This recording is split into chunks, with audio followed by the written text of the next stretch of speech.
What's up, guys? Today we are filming from my hometown, Mostar in Bosnia and Herzegovina, the city that I was born in. And for this special episode, my partner in business, Nikola Mirkovic, a person that has known me more or less my entire life, suggested that for this episode, rather than me being the interviewee of somebody, that he would actually do an interview with me so that people get a background story of where I come from, what I did before we started the company that we have today, ZenDev, which is our primary business. And yeah, thank you so much for hosting me, Nikola. Yeah, it's going to be an interesting format, I think. So yeah, I mean, it's really nice to be here in Mostar. It's going to be hot today. It's going to be like 39 degrees. That's why we have the shades on, I think. It's not just for show. So we just sat down and I can already feel the sweat breaking through. So if you see it on camera, please don't judge us. Yeah.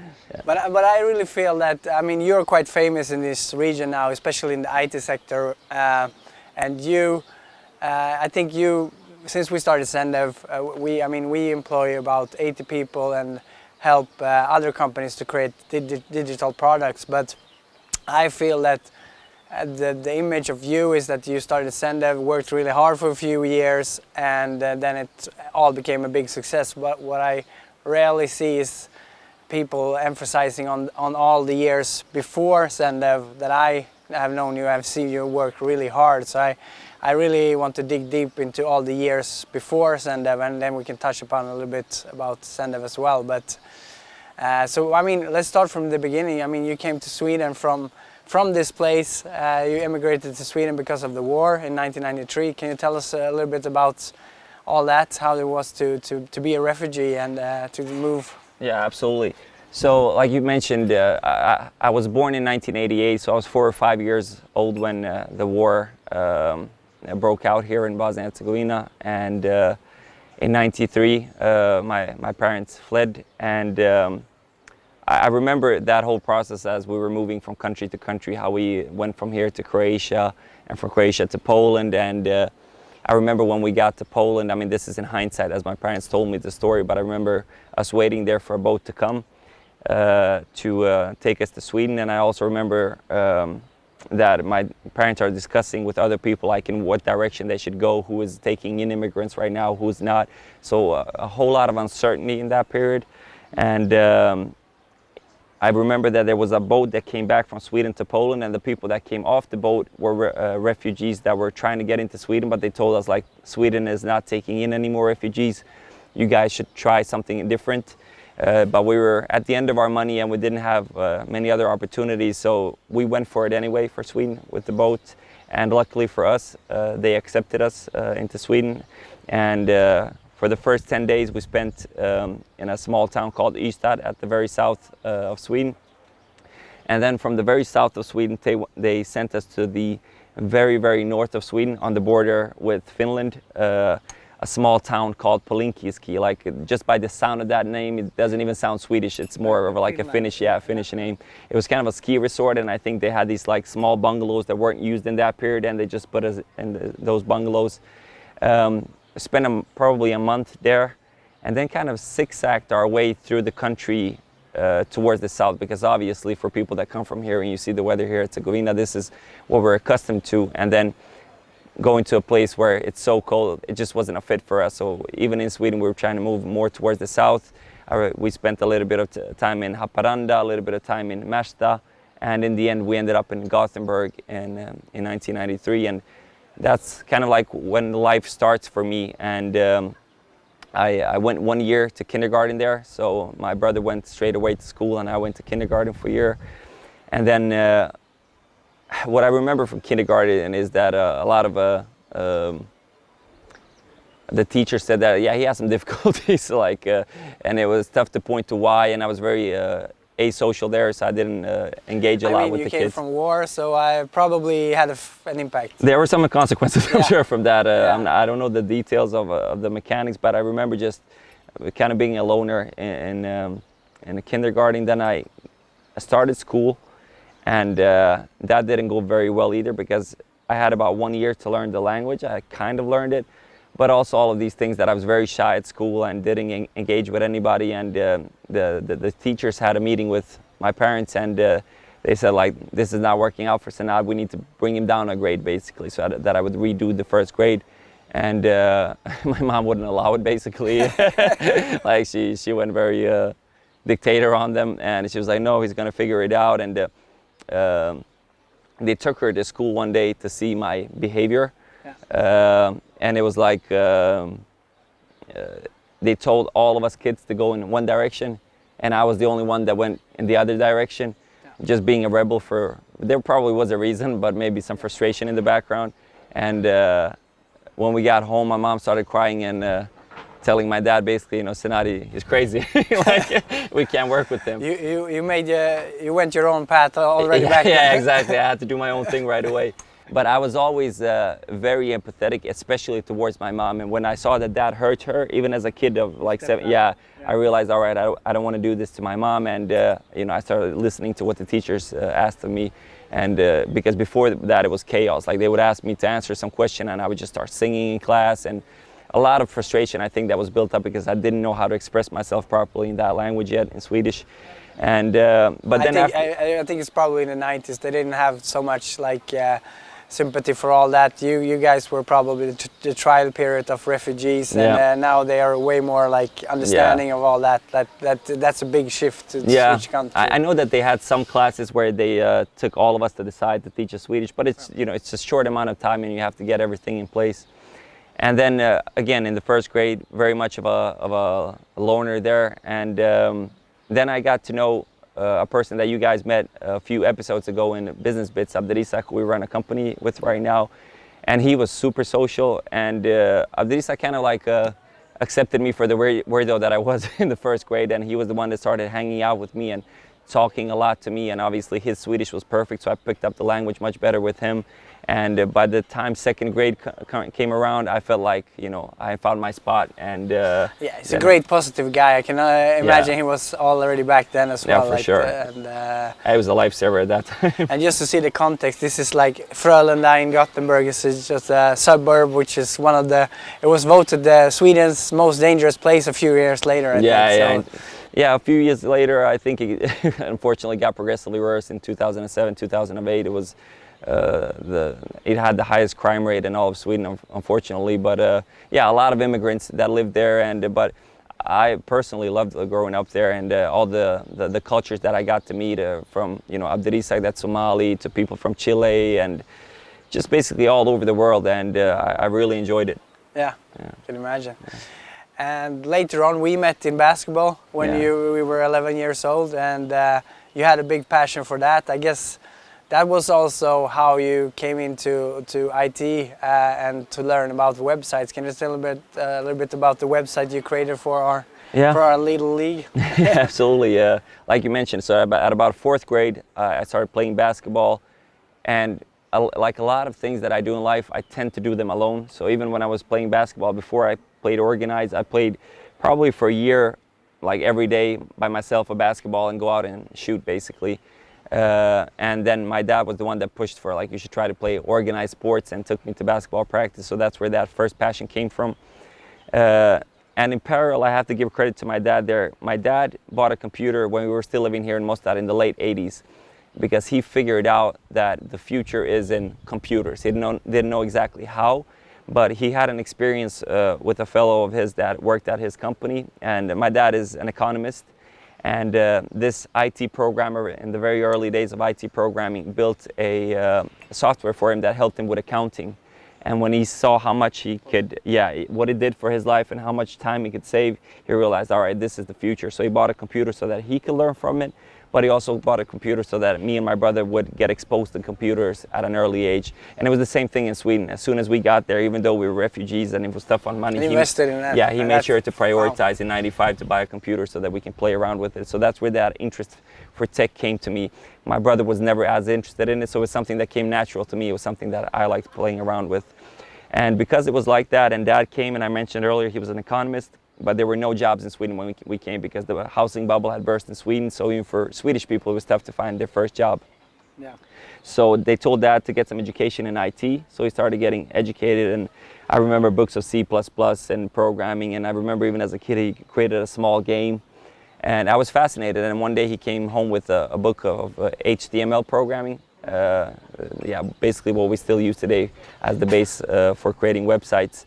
And he showed me through this book how I could start creating my own website, and I was really fascinated because what I loved about it and still love about IT is the idea that you have full like creativity of what you want to create. And the second thing was that you could share it with the rest of the world, whatever you've built.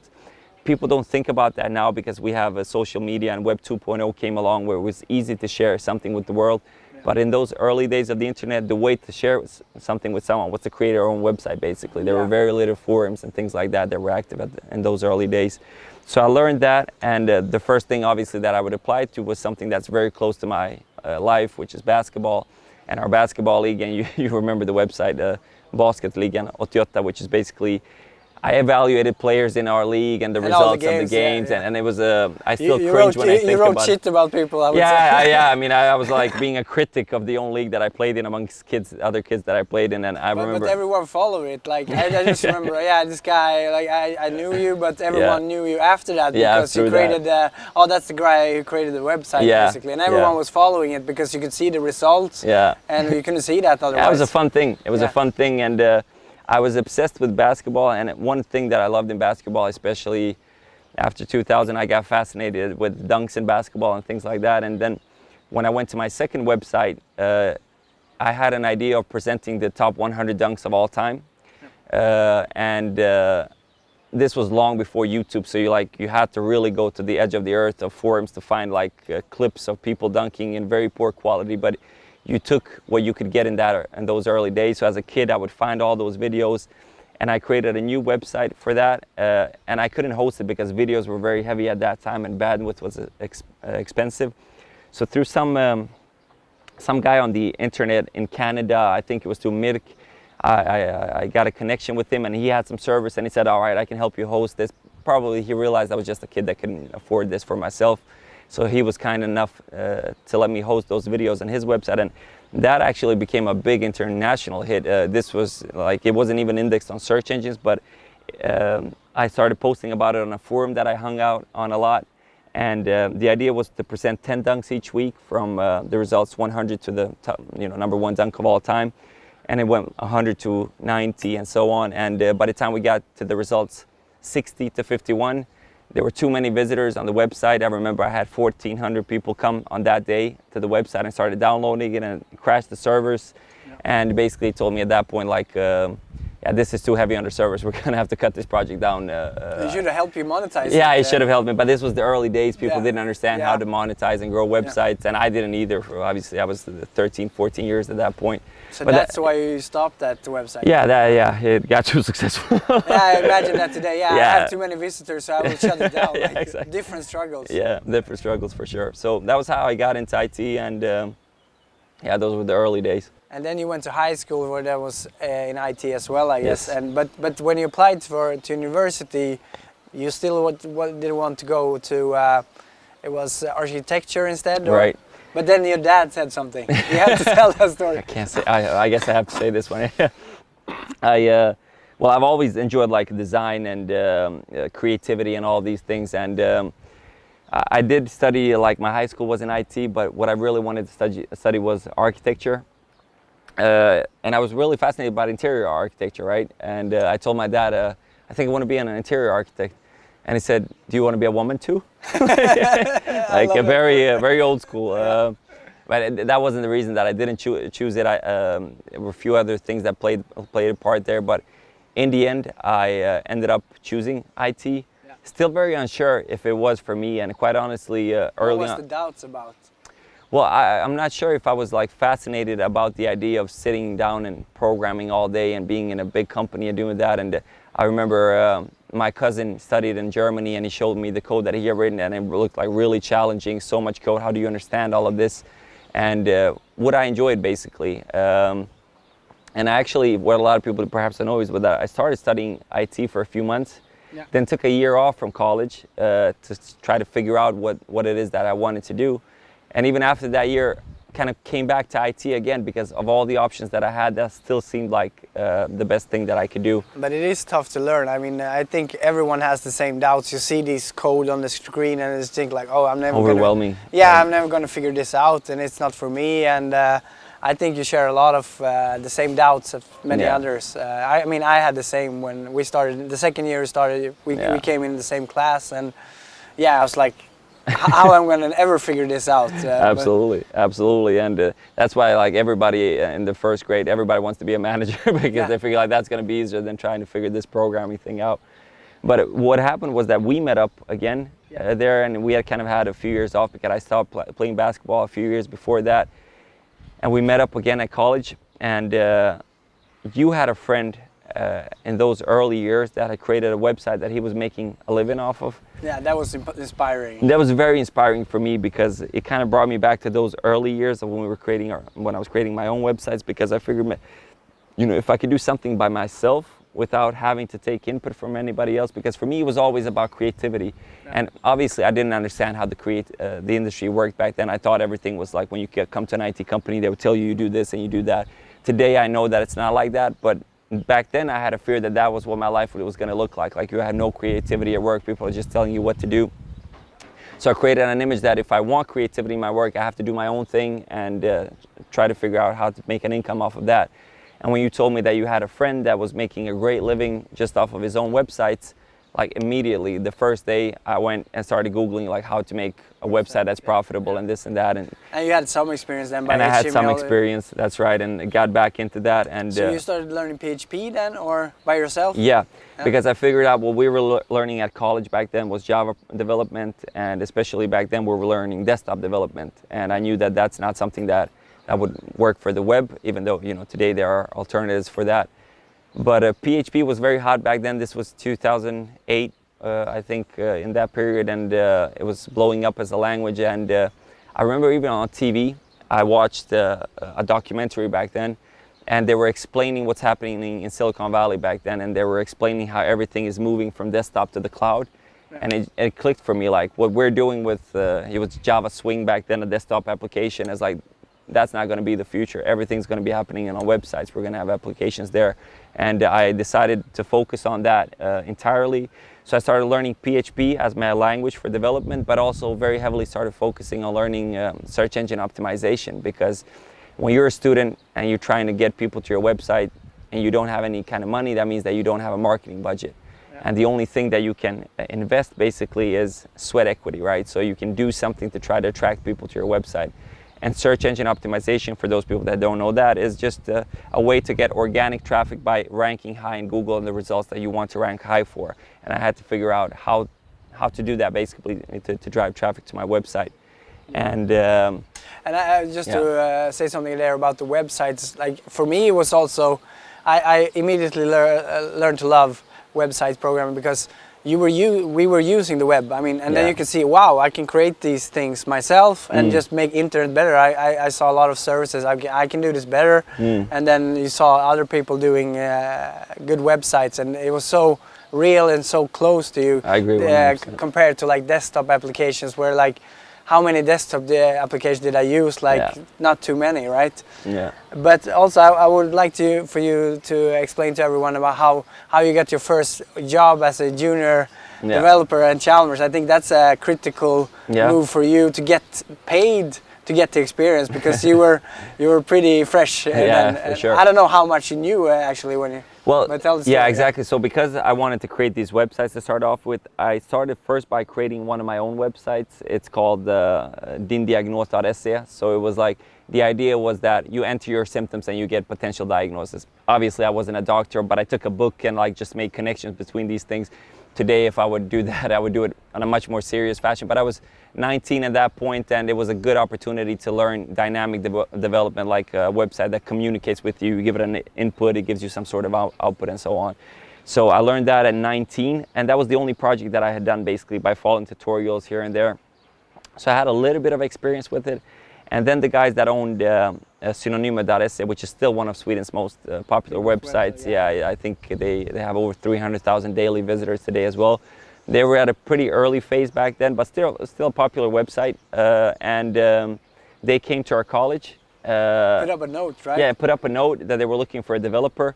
And it was so ironic because I was at a group work just before that, and we were using Synonyma.se, and I was just like left to go to the bathroom, and I saw them hanging up Synonyma.se, looking for a PHP developer to help them with some sort of implementation. And you did a smart move. You saw this is for me, and then you took the note and took it down, right? Yeah, so no I took the note and I told the guys, even there, I told them, like, I got this for you. Like, sure, yeah. Well, you'll hear from me on Monday, and we'll figure this thing out. Because I remember it said like 400 crowns pay for that, which is like, you know, when you're a student, 400 crowns per hour, it sounds like a million. 40 euros per hour. 40 euros per hour. Yeah.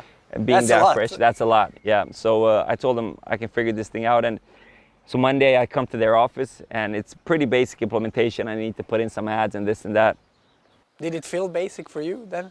I was worried. I was worried, and but I figured somehow I'll find a way to make this work, and I came there.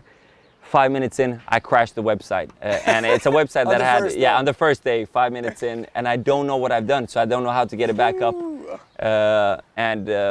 Linus, who helped me out there, he was still the owner of Synonym, but he just looked over from his desktop and he said, so now the website is down, and I was like, yeah, I'm just fixing some things, it'll be okay. Control Z maybe? Yeah, I tried, but it didn't work for whatever reason. I didn't know what was happening, and so for like 3 hours, I was just struggling to get the website back up, like sweating, like to get through this. You were charging for all the hours. Yeah, supposedly charging, but I told him like, yeah, I'm fixing this and that, and finally got it back up, and it was towards the end of the work day after a few hours.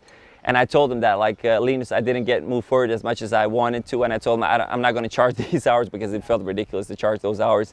I was like, I'm going to come back tomorrow and try again, and I could see that he was a little bit skeptical, but he was all right, try again tomorrow, and we'll see what happens. But I think that's also a key factor. I think that I've always been impressed with the maturity of you there to not charge those hours. Like a lot of juniors, maybe including myself, probably would charge it anyway because you don't understand that, okay, you haven't created the value, but I think you early on figured that out, that I need to create some value to be able to charge these hours. Yeah. I think that's a key that you were able to keep that job at all, I would say. Yeah, very much so. I mean, I come from, a part of it is my raising was very much like that. I have to attribute that to my parents, definitely.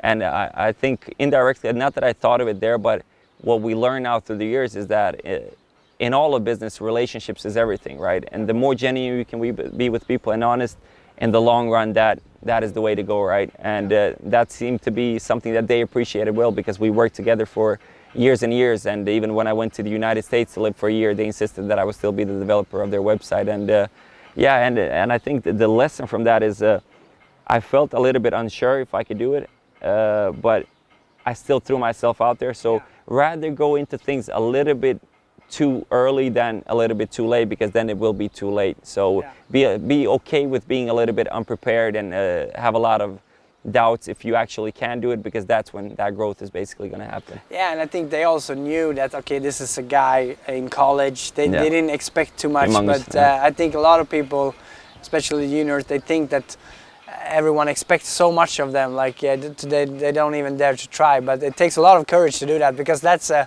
I think a bigger risk than most people would take with those skills that you had. So definitely took a lot of courage of doing that. But and in the long run, then you got paid to learn PHP better, and that's the best advice, I think, for the young people, to actually get a job first, so you can get paid by the hourly rate to learn, and then you can create your own stuff. Because if I compare it to myself, I did a lot of hours just creating my own websites, and they didn't make any money, and I just paid my hours there to basically get my experience, but I didn't get any salary out of it. So I think that was a great move from your end. 100%, and I think because the thing with, you've always been a very confident guy, and you thought very early on with every project that you did that, you know, this is going to be the one that's a hit, which you know, I think when you go into a project, you should feel like that. Otherwise, don't go in at it at all.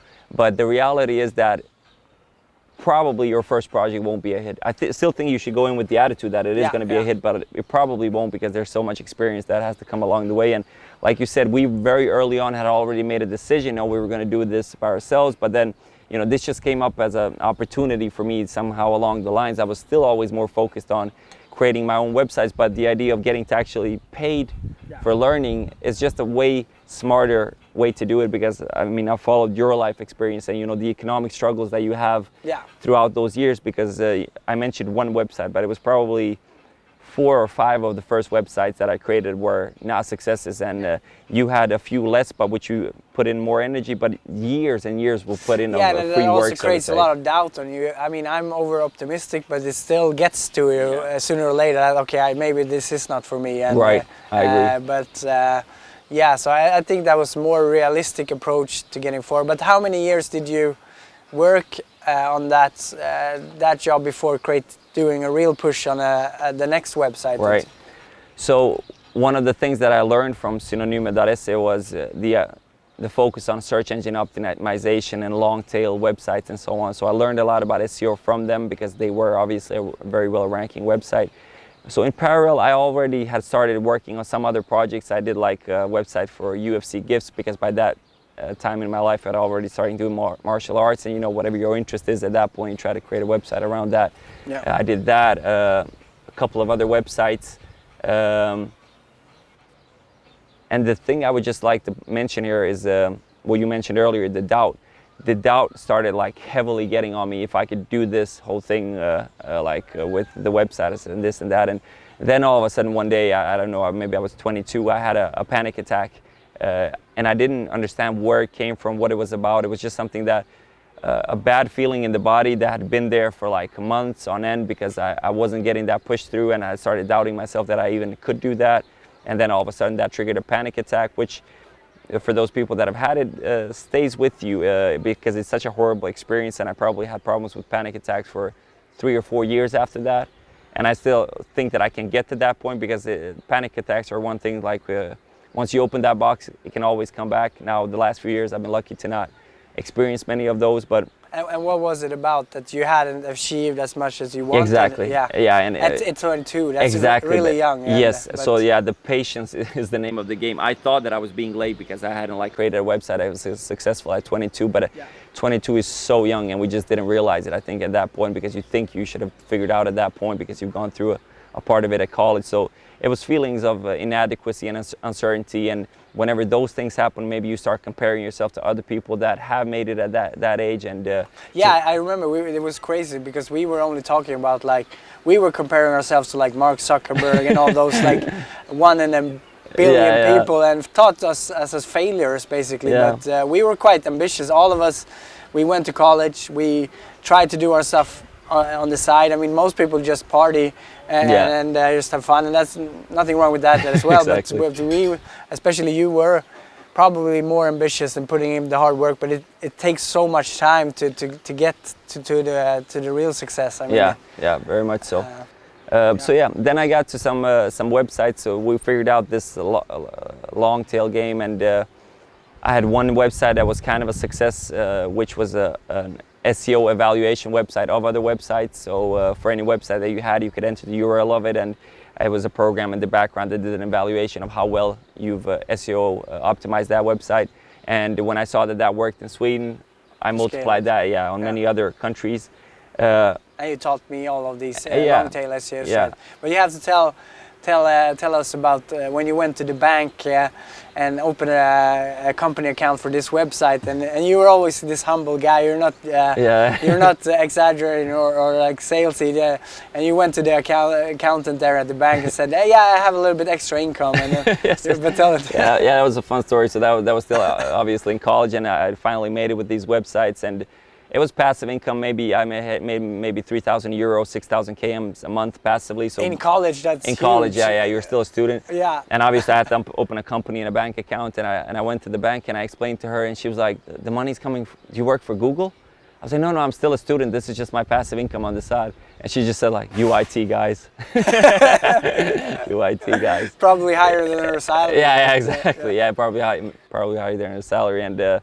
To some extent, the world is not fair in that sense. But like I mentioned, a lot of years behind that, and if you would look at her, on face value, and when she saw the end result, it was like, oh, you IT guys, but like all the doubts and all the panic attacks before that don't come up in that final sum, right? She should have done it like Jonah Hill in Wolf of Wall Street. If she were like, is this real? Is this how much you make? If this is real, I will come and work for you. Yeah, exactly, exactly. Let's make something happen of this. But she just stayed there. Yeah. Yeah. So it was fun, and then what happened was that you and I saw a poster at college. Yeah. There was internship, in the US. An internship for the United States, for a paid internship, and I think for you and I, with the basketball background and hip hop culture and all the things that we're into as kids, there was always a fascination with the United States and the opportunity to travel. And you were even more just like into traveling in general. Yeah, I thought this opportunity was like too good to be true. So basically, I asked them, like, so we can get a paid internship in the US, and there was only like, it was 20 spots and was 25 applicants. I was like, what the hell is this about? Like, this is too good to be true. And it was easy to get be a part of the team. You just have to get in line. We had to stay for the whole night. Yeah, the first 20 people in line, so we just slept there basically, and we were in the line and we got there.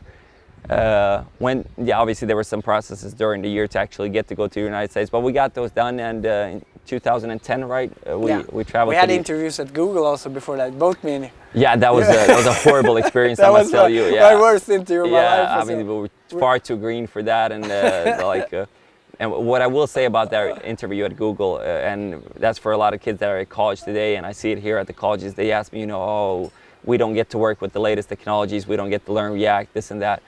When I had that interview with Google, they only said, like, what do you program in? And I told them, like, PHP is my strongest language. All right, you program in PHP, open up Google Docs, and let's start coding, right? So you pick your own language. It was a lot of pressure. It was coding live. Yeah, coding live in Google Docs, which still wasn't that great at indenting things. And I remember the questions were not about that. The questions were like about data structures, algorithms. How do you think about this? Do you understand what happens in the background when a network call happens? So at those early stages, even Google just wants you to focus on learning the basics, like learning then frameworks that abstract things on levels of abstractions here and there.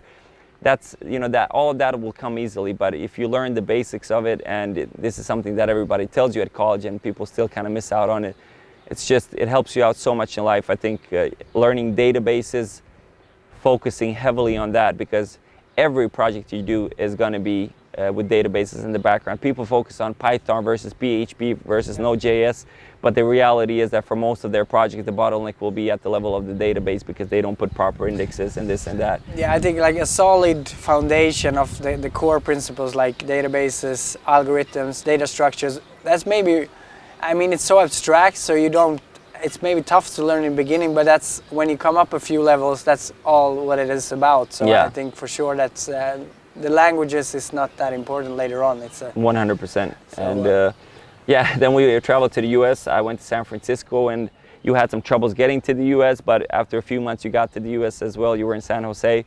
So we weren't that far apart, which was, I think, awesome because there was just an hour train ride between San Jose and San Francisco, so you would come up a lot of weekends and I would come down a few weekends to you in San Jose as well.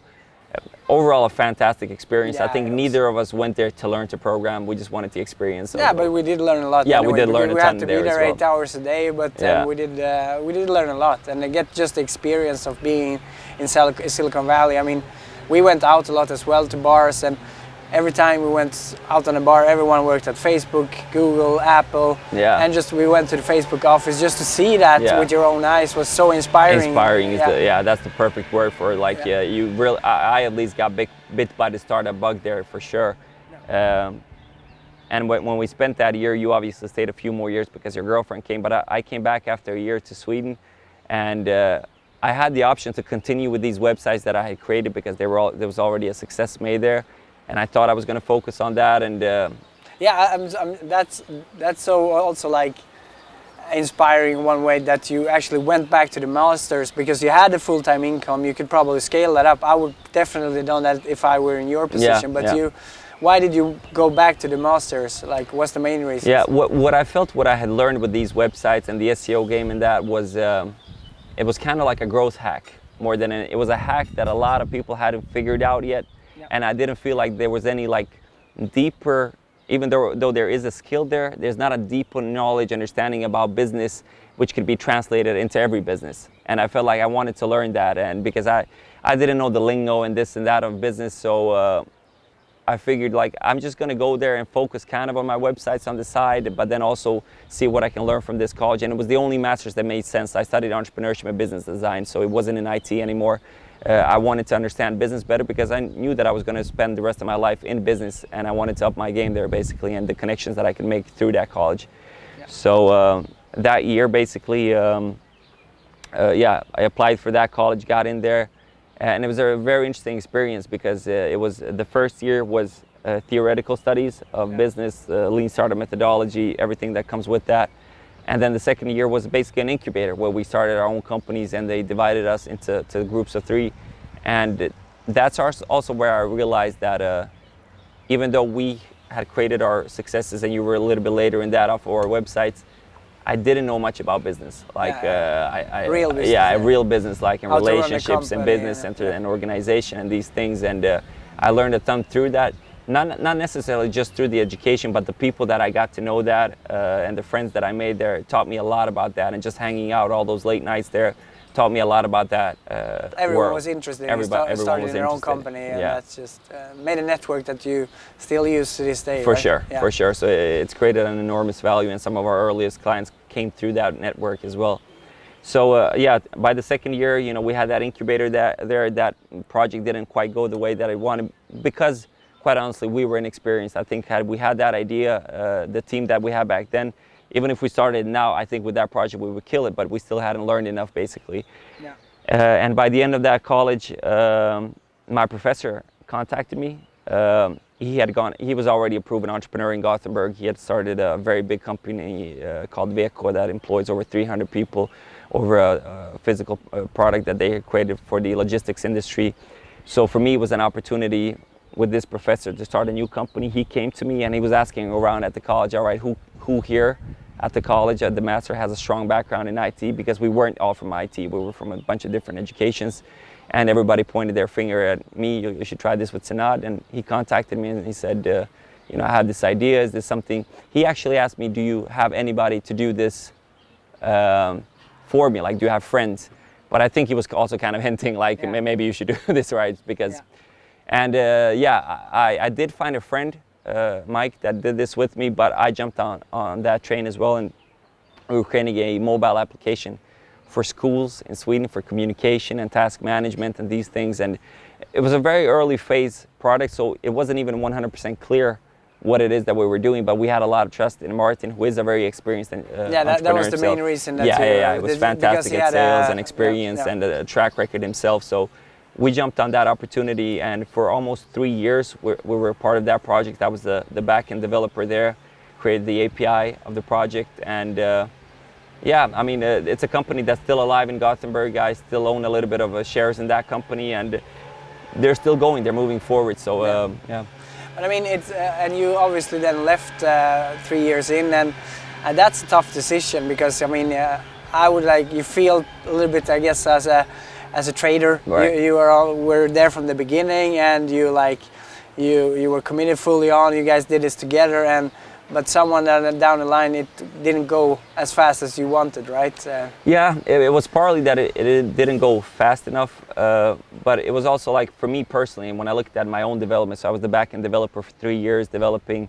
So I felt like I had figured out the programming part of it, so it just became, the next API call and the next API call. But what I would say was the primary reason for myself and also my colleague Mike, perhaps, that left, it was ironic, but we were 2 years into the business, but we didn't quite understand the value that we were bringing to our end customers. And when you can't understand the vision or the mission of the company, it's very hard to stay motivated. If things were going hard, but I understood exactly in which direction we were going, then I would have probably stayed, but I didn't feel like I could do that. I think Martin had and still has a very clear vision, but we didn't share it entirely with him, because we felt like the things that we were creating and the things we were programming weren't quite connecting well enough. And it's nobody's fault. Everybody's trying to figure it out at that point. Okay, where are we missing it? It's quite common in the beginning. you have a vision, then you pivot a few times. Yeah, a few times, and you get lost. A few years in, then that's maybe a warning sign that okay, what are we doing here, and like, is this really gonna fly? Like, if we don't understand, then how are our customer going to understand? Exactly. That's how I see it outwards from this. And credits to Me Analytics and LoopMe. They obviously have customers, and they're still alive as a company, so they did figure it out in the end. But I just felt like I needed something new for my life. And then it wasn't even like, what kind of a business can I start? I wanted to kind of like change up everything a little bit in my life. And my brother had already moved back, and he had been telling me maybe you should try to move back and this and that. I just want to get back to that, like that doubt when it comes, like, because I think I had it in a few projects when I did a project for 4 years, to just have the courage also to quit. I think it's a lot of courage to quit, because you have believed in the idea so much, and then you have to say, okay, I don't believe in this anymore. I have to jump off of this. So it takes a lot of courage to quit. So I just want to have the viewers walk through that process on, like, when does the doubt come, and because there's always doubt, and when to trust that, or like you said, there's always doubt. There's always doubt. So even when it's a project that initially you see it very clearly, doubt comes with each and every one of these. But at some point, I think you just have to ask yourself, am I happy doing this? And because for such a long time I still didn't clearly get the vision, that was the primary reason that I felt like I could get out of it. And quite honestly, like in hindsight, because this was Martin's idea and Martin came in with it and he kind of like introduced us into the idea, the heaviness of leaving it was not as heavy as if it was my own. Because when it is your own and you take full responsibility and you were the one that pitched it to people, then you bear all that burden of like saying, all right, I was wrong. You joined his idea, So that's true. We should have done a lot of things different. We were very young then in Me Analytics as well, but what I've learned a lot since then is how to communicate these things. Like we shouldn't have been to that point at 3 years in that we don't understand what we're selling like that. We should have taken those discussions till we get to the bottom of it. All right, what is it that we're not understanding? Both me and myself and Mike, but avoided the conflicts and this and that, and that's how we got to that situation. So, but yeah, and then when you get to that breaking point, that's unfortunately what happens, not just in that company, but when a lot of people leave any company, people get to that point, and often without having communicated. But it's over their head. It's better to communicate a lot before that, so you can say, I'm not happy, can we improve? Can we help us understand each other, like, and what is it that we're creating, make sure that everybody is on board on what it is that we're creating. So a lot of it is on us. I certainly feel like that, to have communicated with Martin regarding that. But like I mentioned, the credit to them, they kept going, and I still have a great relationship with them, and they were even clients of ours for a while at ZenDev when we started the company. So it's a tough decision every time that you have to drop something, and like I mentioned, when it was my things, it led to panic attacks, right? And I think we as human beings need to detach ourselves a little bit from the ideas that we have. Just like think of them as luggage that you carry with yourself, and be ready to leave that luggage at any point and just move on with your life. It does not define you, these ideas and the failures, if you will, that you have with them. So so it felt pretty okay, and but I was really, it was still tough. I did feel pretty broken down, quite honestly, at that point, because it's somewhat of a failure, and a little bit frustrated that things didn't go quite as good as I had hoped at that point. And then they came the success. Then I started thinking about primarily like coming to Bosnia and Herzegovina, and I didn't think about starting an external company, because I already had this income off of these websites, and like we're here in Nikola, and Bosnia and Herzegovina is a very affordable country to live in. Basically, this coffee is not expensive, so you don't need a lot of income, and beautiful nature. Great views. Shout out to all the digital nomads that want to come here.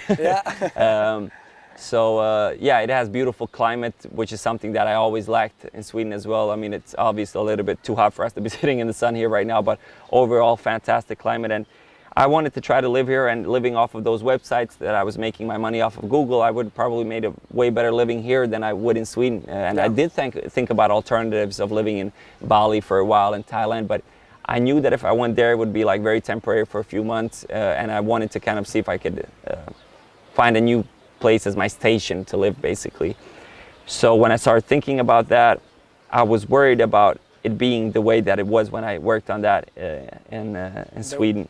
Yeah, just coding by yourself. Coding by ourselves. And I remember what we skipped in this story is while I was at college for 2 months, I came and visited Nikola again in the United States. We were in Santa Barbara for 2 months. We had an idea for a project, ended up being a failure, but we programmed that together. And those 2 months, not just of the experience of the United States and living in Santa Barbara, but also that experience of sitting together, coding, creating something together, were some of the best weeks in my life. Yeah, and I figured if I want to do this, I want to do this with somebody that has the same kind of work ethic, the same ambition, and just let's have fun creating a company I came every together. morning to wake you up with bacon. I remember. Yeah, it was a turkey bacon for the people that are wondering. It was turkey bacon. Yeah, sorry. No worries. It's not a big deal.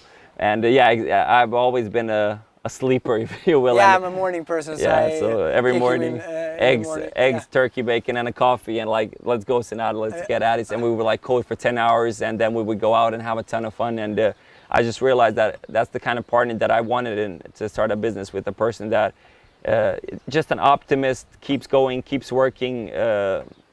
More optimist even than I am, and I felt like that helped influence my personality as well. I tended to be, I kind of went, I would say, from a pessimist to maybe a realist, touching on an optimist now, right? But you're like a through and through optimist. Yeah, it never disappears. Yeah, it never disappears, and every idea is the one. And I love it. I love it. Eventually, there's the one. Eventually had to be the truth, right? Yeah. So when I thought about starting a new company, then I started thinking about, all right, I want to involve a lot of people. The idea is to not sit by myself behind a computer.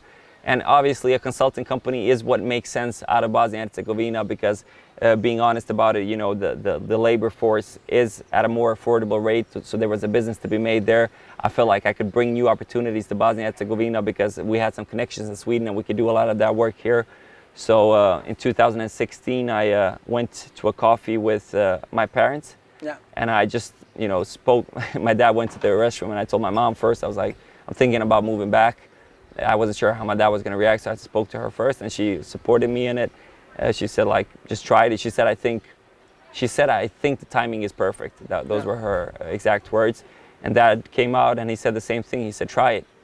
And I mean, at this point, you or me, we didn't have any experience in consulting. Exactly. I mean, we knew IT, right? We could create stuff, but no experience in IT. In consultancy. So I mean, to talk to clients, to structure a project, we had no experience, and we still like, this is gonna be very overconfident. Again, I remember it because maybe my optimism came in. Like, this is good. This is gonna work. I can't fail. Yeah, I remember that conversation, and I talked to my parents. I called you. We came to Gothenburg, and we sat down on a coffee on the very same day, you and I presented this idea, and you were like, yeah, we can't fail on this, you know how much we're going to kill it, yeah, we're the best in this.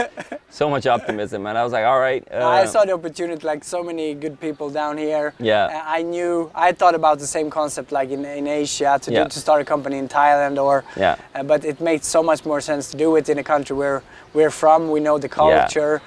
But we also knew it's closer to Sweden. Yeah, and the setup with you in Gothenburg and me in Bosnia and Herzegovina, and for people who don't know what we're talking about when we decided to launch, which is our company now, ZenDev, obviously the logo here. So we started that, and we ended up having that discussion, and very early on got our first clients.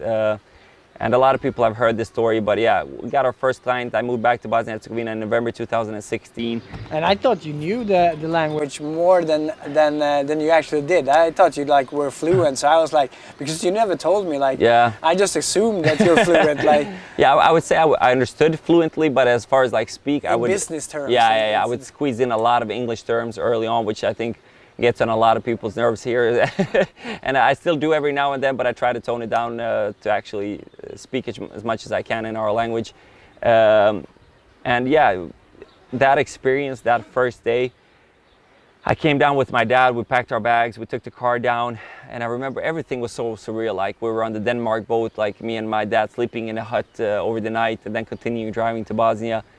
He came with me early morning. He drove me to the office, and it was the day that Donald Trump became president. That's how I remember it.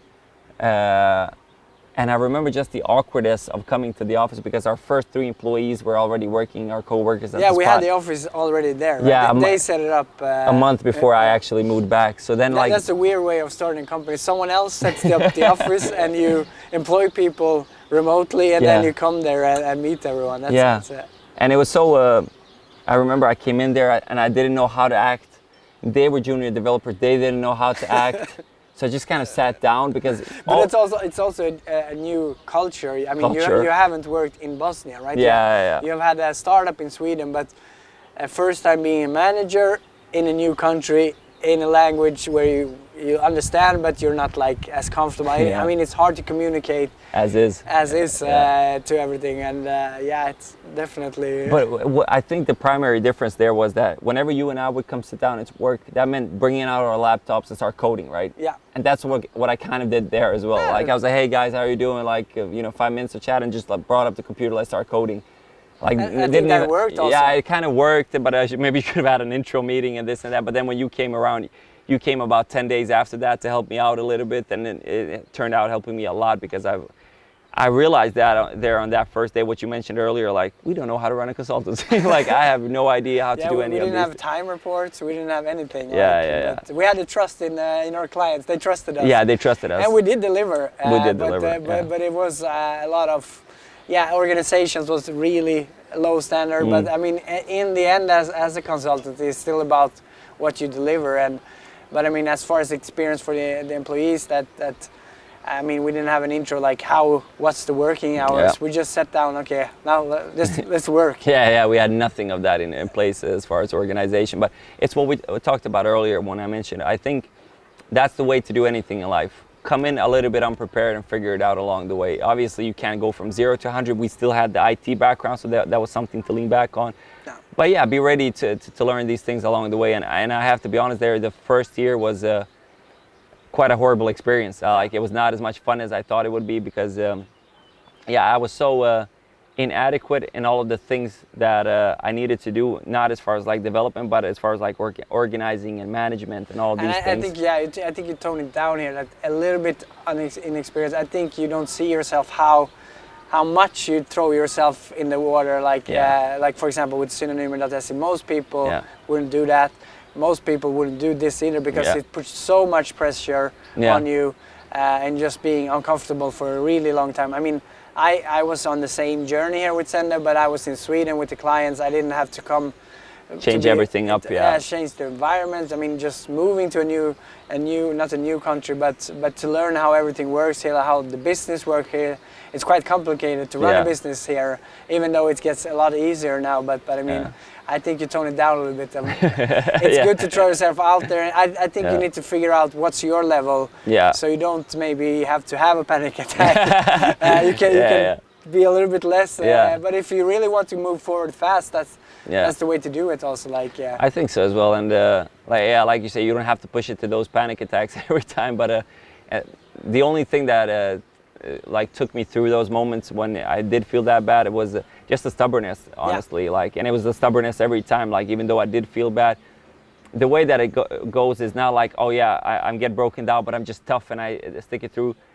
The way it is that you break down, you feel sorry for yourself. You take that shower, you come out of it, and then you try to pick yourself up a little bit again and do it again, and it just keeps repeating and then again until it stabilizes, and then all of a sudden there's some success, and then you start building confidence. But it's not one of those things where like, oh, it's so tough and I'm just getting tougher with it. You should try to do that, but the reality is that you have moments of weakness. Allow those to happen, and that just dust yourself off and try again, as the old song goes. Have you ever thought about quitting ZenDev especially? So during that first year, I felt horrible. But it was that I couldn't allow it for myself to be that person that when it got tough, that I quit. You didn't ever thought like, should I quit this? I thought, should I quit this? But I also because. So what happened was I loved programming. I loved what you and I were doing. I loved creating websites. And now I had a company where I was doing everything except for that, and I was horrible at those things like organization and this and that. Didn't enjoy it, and I questioned myself, like, why am I putting myself out there to do these things, right? And what was the answer to that question? Well, I realized at some point, like, this is the process you have to go through until you're able to hire people better than yourself to do those things for you, right? Yeah. But I was, at the same time, because there was so much feeling of inadequacy there, I know that there was an opportunity for growth there. Yeah. So I was aware enough that this pain that I was feeling is an opportunity for growth. And I think you and I, in life, have always been very motivated of the idea of growth in any aspect, right? Yeah. So yeah, that's what I felt, and I figured if I could just make it through this year, and I knew that it would be tough coming down here. I knew that I had made a promise to myself that no matter how I feel the first 12 months, I have to stick it out, and I kept that promise to myself. And that's approximately when it did start getting a little bit easier as well, around the 1 year mark. Still not that easy. I mean, to be fair, we didn't, I mean, how many people were we have after 1 year? Around 7 or 8? Yeah, something like that. And I mean, we never had a company with that many employees before. Yeah. So for us, it was a big success that we had 8 employees. Like, that was huge. Like, I remember thinking that to myself, like, okay, I mean, it's tough as hell, but I mean, it's going forward. And that's what I saw all the way with ZenDev. This is going forward. When it was tough, we got a minor success that led us forward, and it was slowly moving forward. But all the time you think this needs to go faster. Yeah. You really want it to go faster, but it never does. It takes so much longer than expected, I think, with these things. Yeah, and you change your targets all the time. That's the thing. It takes a lot of time. Had somebody told us a few years back, you're going to be a company now with 80 employees over 2 offices in 2 cities, it would have felt so far-fetched, so far away. And then you hit that point, and that becomes your baseline in life. Yeah. And now you just look at, all right, what's the next target? So while that's good to set up that next target, also just be proud of yourself for the small achievements that you created. Like, even when we were 3 in the company, I was pretty proud. All right, it's a company of 3 people that are developing, turned into 5 people. And I remember the first time I came back to Sweden, and the guy asked me, like, how's it going down there? I don't know, I just said, yeah, we employ 5 people. They're like, wow, you employ 5 people? Yeah. And I never thought of it like that. That is that impressive, right? So, because we're, all of us are usually the most harsh on ourselves. So, be proud of what you've done before and confident that you can move forward. But you don't have to stress it too much. I think, all right, we've realized that along the path that be grateful where you are, but that doesn't mean you stop striving. I mean, you can still strive, but you don't have to, like, oh yeah, I need to just move forward. Just stay where you are and just enjoy it as well. Just take a day and enjoy. Okay, I've created a company with 5 employees. That's most people haven't done that. Yeah. But I think very few just go to the next goal, level. next goal. Yeah. So I think that's the story, and that's how we got here. And the end game right now is ZenDev in beautiful Mostar, but also offices in Sarajevo. And although we have done soon 6 years in ZenDev, I think we have just started this journey. It's just going to be way more bigger than we think. Yeah, and it's what we keep saying every year. We're just getting started, but it's also very genuine. I really feel like we are just getting started, and the passion is still there. The passion is definitely still there, as strong as ever. So, thank you so much for the chat, Nikola. Thank you. Thank you guys for listening, and see you guys in the next episode of Business Bits.